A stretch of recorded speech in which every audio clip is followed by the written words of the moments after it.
शहर के बाहरी इलाके में, जहां पक्की सड़क खत्म होकर धूल भरी कच्ची राह में बदल जाती थी, वहीं एक छोटा सा ढाबा था, लालजी स्पेशल चिकन बिरयानी। ये ढाबा किसी बड़े होटल जैसा नहीं था, न एसी, न चमक दमक, बस टीन की छत, लकड़ी की मेजें और मिट्टी की खुशबू।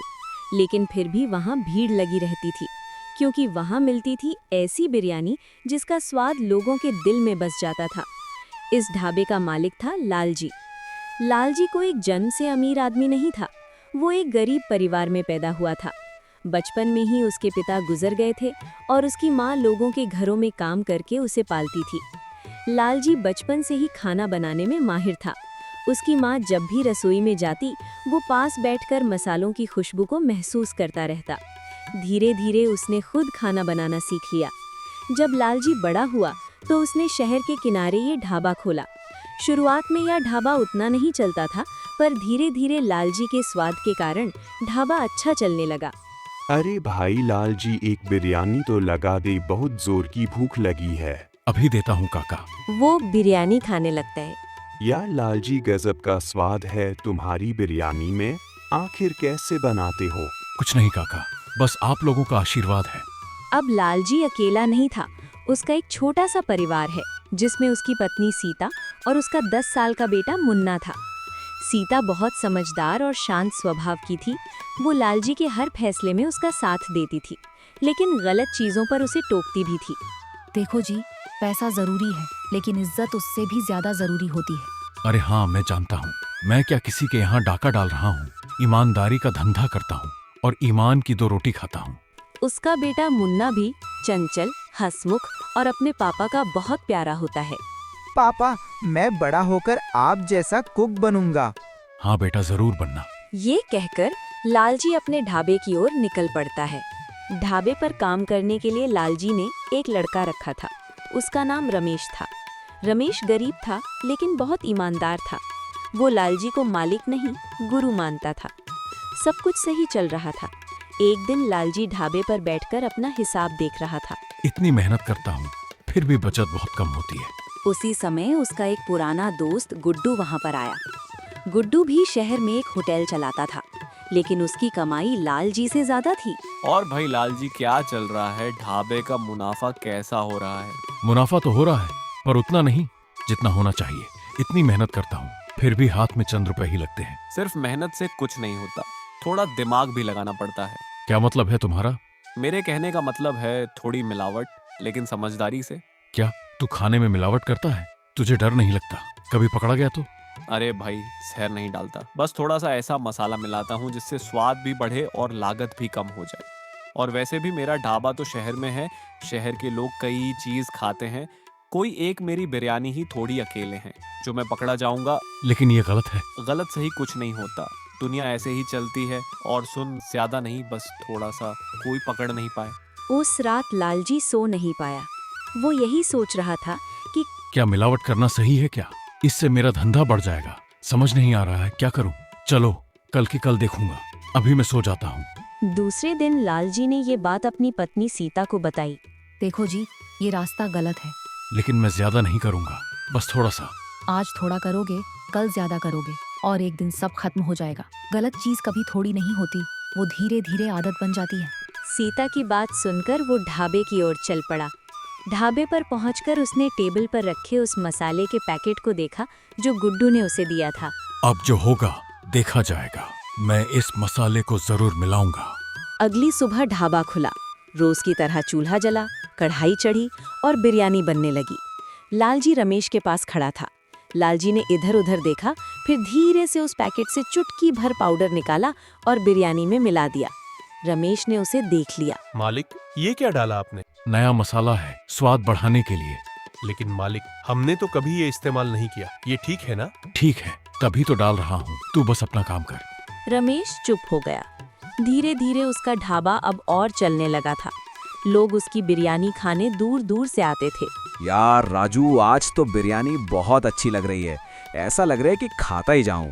हाँ मनोहर, बात तो सही है, ये बिरयानी आज तो कुछ ज्यादा ही अच्छी लग रही है। लालजी के चेहरे पर हल्की मुस्कान आ गई।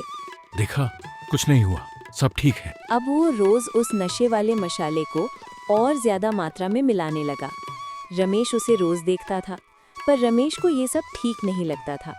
और एक दिन रमेश ने हिम्मत जुटाई। मालिक, मैं कई दिनों से देख रहा हूँ आप ये नया मसाला रोज डाल रहे हैं, कहीं ये सही है या नहीं?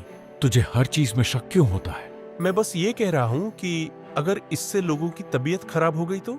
ये सुनकर लाल जी को गुस्सा आ गया। अरे मैं ज्यादा मात्रा में थोड़ी डाल रहा हूँ, और वैसे भी आजकल कौन नहीं करता मिलावट? मैं अकेला थोड़ी हूँ, सब करते हैं। और तू अपने काम से काम रखा कर, जब देखो पंचायती करता रहता है। यही सोच धीरे धीरे उसे अंदर से बदल रही थी। अब लालजी पहले जैसा नहीं रहा था, वो ज्यादा चिड़चिड़ा हो गया था। एक दिन सीता ने उससे पूछ ही लिया, आजकल आप बहुत परेशान रहते हो, सब ठीक तो है ना? हाँ, बस काम का दबाव है। सीता समझ गई थी कि कुछ तो छुपाया जा रहा है। तभी सीता उससे पूछने लगी, पहले तो आप रोज बिरयानी घर लाते थे, अब क्यों नहीं लाते? अब दुकान पर ही सब बिक जाती है, बचती ही नहीं। सीता को यकीन नहीं हुआ, लेकिन उसने कुछ नहीं कहा। कुछ दिनों बाद लालजी की दुकान पर एक ग्राहक आया। बहुत थोड़ा परेशान दिख रहा था। यार लालजी कल कैसी बिरयानी खिला दी, मेरा तो पेट दर्द हो रहा है, कल से हालत खराब है। अरे भाई, कैसी बातें कर रहे हो तुमने? अकेले तो मेरी बिरयानी खाई नहीं थी, और लोगों ने भी तो खाई थी। उनका पेट दर्द क्यों नहीं हो रहा है? ये सुनकर ग्राहक तो चला गया, पर रमेश ने ये सब सुन लिया था। अब उससे और चुप नहीं रहा गया। देखा मालिक, अब तो साफ दिख रहा है लोग बीमार हो रहे हैं। मैंने आपसे पहले ही कहा था, लेकिन आप नहीं माने। तू अपना काम कर, ज्यादा समझदार मत बन। उसने उस दिन तो उसे डांटकर चुप करा दिया, पर शिकायतों का सिलसिला यहीं पर रुकने वाला नहीं था। कुछ दिनों बाद उसकी दुकान पर कुछ लोग और आए। लालजी, तुम्हारी बिरयानी खाने के बाद मेरे भाई की तबीयत खराब हो गई है।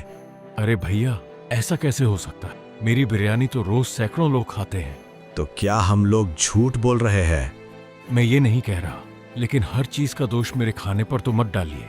हो सकता है उन्होंने कुछ और खा लिया हो, जिससे वह बीमार हो गए होंगे। लोग धीरे धीरे शांत तो हो गए, लेकिन शक का बीज बोया जा चुका था। मालिक, अब तो पानी सर से ऊपर जा चुका है।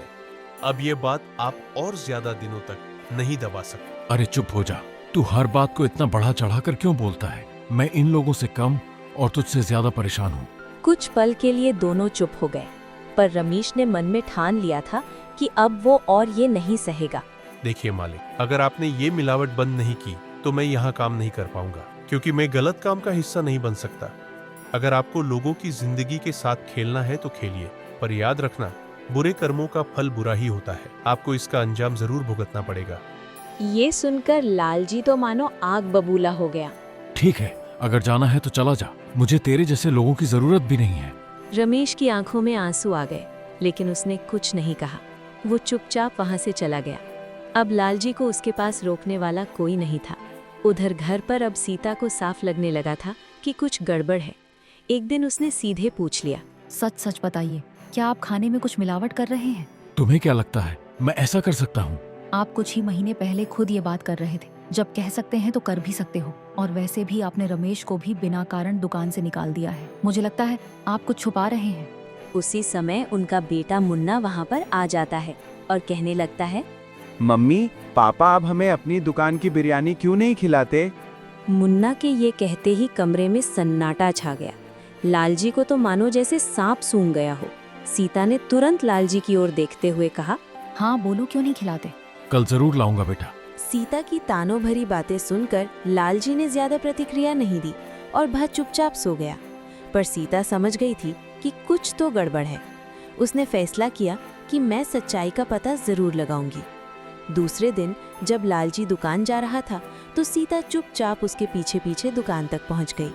बाहर खड़ी होकर लालजी को देखने लगी कि वह क्या कर रहा है। श्री लालजी ने चारों तरफ देखा और वही किया जो वह रोज करता है। उसने वही मसाला बिरयानी में मिला दिया। यह देखकर सीता का शक सच्चाई में बदल चुका था। वह धीरे धीरे आगे बढ़ने लगी। तो ये सच है, आप लोगों को जहर खिला रहे हैं और हमें झूठ बोल रहे थे? बोलिए, ये वही वजह है ना कि आप हमें अपनी बिरयानी नहीं खिलाते? हाँ, मैं मिलावट करता हूँ। लेकिन क्यों?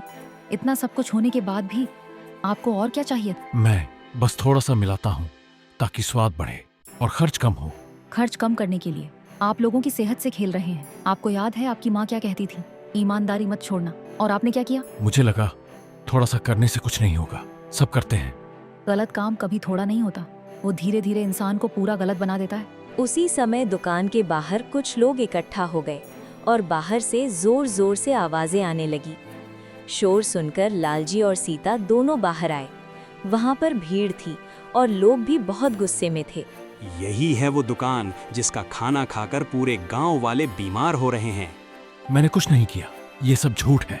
लालजी, अब तो साफ हो गया है कि लोग तुम्हारी बिरयानी का खाकर बीमार हो रहे हैं, क्योंकि वही लोग बीमार होते हैं जिन लोगों ने तुम्हारी बिरयानी खाई।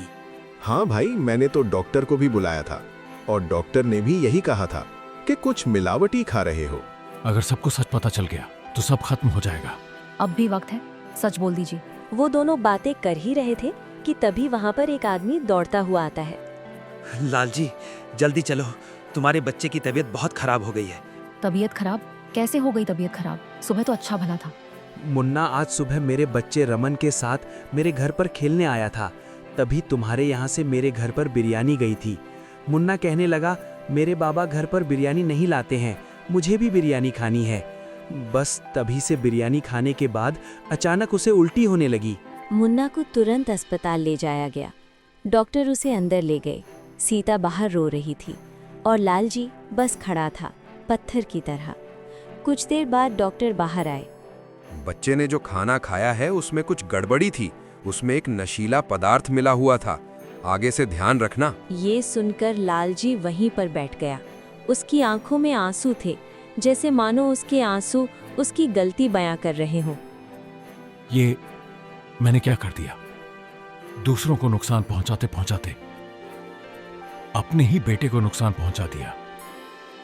देखा, अब आपको समझ में आया कि मैं सच कहती थी। हाँ, तुम सही कहती थी, पर अब मैं और गलती नहीं करूंगा। मतलब ये कि मैं अपनी गलती सबके सामने स्वीकार करूंगा। ये कहकर लालजी अपने ढाबे की ओर निकल पड़ता है। ढाबे पर पहुंचकर वो सभी गांव वालों को इकट्ठा करने लगता है। सब लोग आओ, मुझे आप लोगों से कुछ कहना है। धीरे धीरे लोग इकट्ठा होने लगे। लालजी सबके सामने खड़ा था, उसके हाथ कांप रहे थे, लेकिन इस बार उसने खुद को नहीं रोका। मैं आप सबके सामने एक सच कबूल करना चाहता हूँ। मैंने अपनी बिरयानी में मिलावट की है। मैंने लालच में आकर ये गलत काम किया।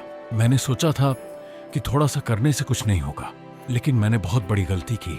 मेरी वजह से आप लोगों की तबीयत खराब हुई। ये सुनकर लोगों को बहुत गुस्सा आया, पर लालजी की बात अभी खत्म नहीं हुई थी। और उसी मिलावट की वजह से मेरा अपना बेटा भी अस्पताल में है। अगर हो सके तो मुझे माफ कर देना। तभी उस भीड़ में से एक बुजुर्ग आगे आए। बेटा, गलती तो तुमने की है, हम नाराज भी हैं, लेकिन अगर तुम सच में बदलना चाहते हो तो एक मौका जरूर देंगे। उसी समय लालजी दुकान के अंदर गया और सारे मिलावटी मसाले बाहर लाकर सबके सामने फेंक दिए। आज से मेरी दुकान पर सिर्फ शुद्ध खाना बनेगा। अगर मैं फिर कभी ऐसा करूं तो आप मेरी दुकान हमेशा के लिए बंद कर देना। उसके बाद लालजी ने कभी भी अपनी बिरयानी में मिलावट नहीं की। तो दोस्तों, इस कहानी से हमें ये सीख मिलती है कि लालच हमेशा बेईमानी के सहारे ही पनपती है। वो कभी न कभी सच्चाई का साथ छोड़ ही देती है। इसलिए हम लोगों को ईमानदारी के साथ जीना चाहिए।